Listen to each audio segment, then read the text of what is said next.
सकता।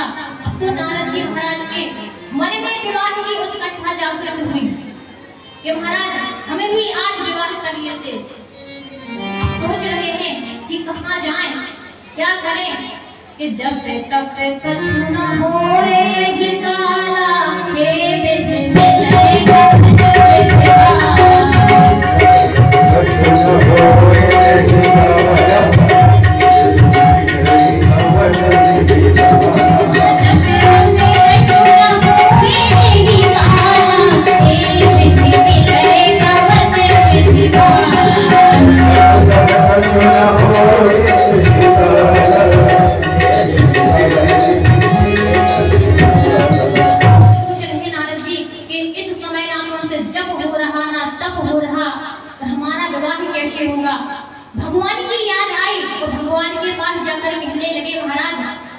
भगवान ने कहा नारद जी कोई काम है?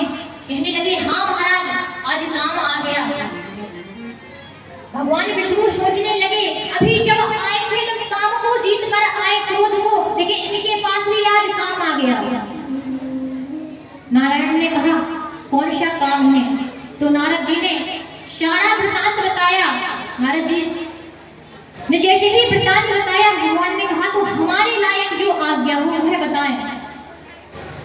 नारायण कहने लगे जो आज्ञा हो बताएं। नारद जी ने कहा कि आपन रूप देहु प्रभु मोहि, आपन रूप देहु प्रभु मोहि, आपन रूप देहु प्रभु मोहि, आपन रूप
भगवान ने कहा हमारा रूप विवाह करने तुम जा रहे और रूप हमारा मांग रहे। तो तब तक नारद जी ने कहा रूप जही विघ्न नाक होए हित मोरा। अब तो भगवान सोचने लगे कि जो हित होगा वही करेंगे, क्योंकि पीछे से हित भी तो लगा हुआ है। और भगवान ने नारद जी को बंदर का स्वरूप बता दिया।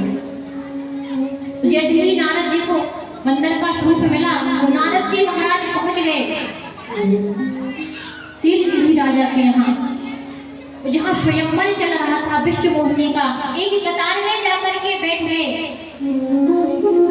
नारद जी महाराज का वह स्वरूप किसी ने नहीं रखा, केवल भगवान जानते थे और नारद जी जानते थे। वो जो विश्व मोहिनी है वह जानती थी।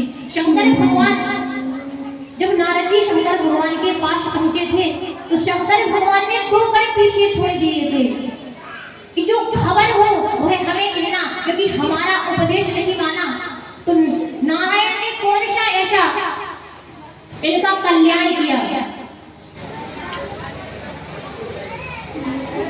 जो वह 2 गणे थे उन्होंने वह रूप लखा।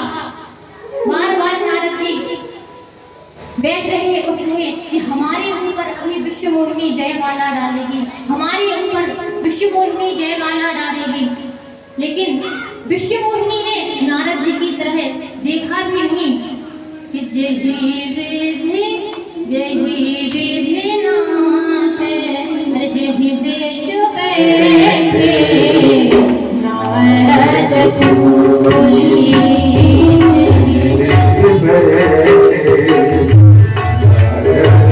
होई